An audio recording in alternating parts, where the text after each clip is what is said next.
চট্টগ্রাম বিশ্ববিদ্যালয়ে চতুর্থ সমাবর্তন হয় 2016 সালে। দীর্ঘ 9 বছর পর এবার পঞ্চম সমাবর্তন। দেশের সর্ববৃহৎ ক্যাম্পাস সেজেছে বর্ণিল সাজে। দূরদূরান্ত থেকে অংশ নিয়েছেন নবীন প্রবীণ সহ প্রায় 23,000 শিক্ষার্থী।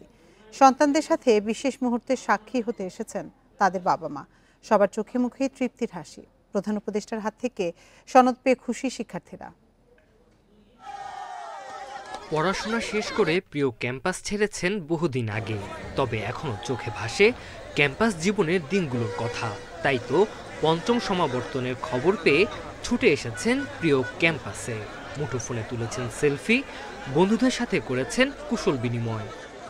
যে সমাবর্তন পাচ্ছি এটা আমাদের জন্য অনেক সৌভাগ্যের ব্যাপার। আমরা অনেক খুশি সমাবর্তন সফল হোক। উনি আমাদের ইউনিভার্সিটির একজন শিক্ষক ছিলেন এবং এর চেয়ে বড় বিষয় হচ্ছে আমাদের হাট্টাজারিরও মানুষ। আমার সবকিছু মিলে আমি গর্বিত, আমি খুব আনন্দিত। যাওয়ার আগে যে সমাবর্তন পাচ্ছি খুবই ভালো লাগছে। এরকম একটা সমাবর্তন পাবো আমরা আশা করিনি। প্রিয় সন্তানকে সত্যিকারের মানুষ হবার প্রত্যয়ে বিশ্ববিদ্যালয়ে ভর্তি করিয়েছিলেন বাবা মা। সন্তানের সাথে ক্যাম্পাসে এসেছেন তারাও।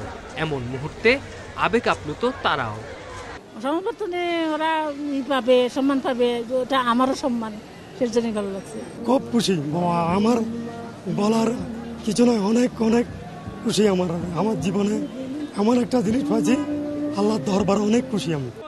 স্বামী স্ত্রী দুজনই বেড়ে ওঠা এই ক্যাম্পাসে। দুজনই এসেছেন সমাবর্তন অনুষ্ঠানে। প্রধান উপদেষ্টার হাত থেকে সনদ নিতে পেরে খুশি তারা। ভালো লাগছে যে আমার হাজবেন্ডও আমরা একসাথে নিতে পারছি সমাবর্তনে। আমার হাজবেন্ড আছে সাথে। সবচেয়ে প্রেস্টিজিয়াস ব্যাপার হচ্ছে যে আমি এবং আমার ওয়াইফ একসাথে আসতে পেরেছি। প্রফেসর মোহাম্মদ ইউনুসকে সম্মানসূচক ডিলিট ডিগ্রি প্রদান করছি। পঞ্চম সমাবর্তনে প্রধান উপদেষ্টা ডক্টর মোহাম্মদ ইউনুসকে চট্টগ্রাম বিশ্ববিদ্যালয়ের পক্ষ থেকে প্রদান করা হয় ডিলিট ডিগ্রি। মাননীয় উপদেষ্টা।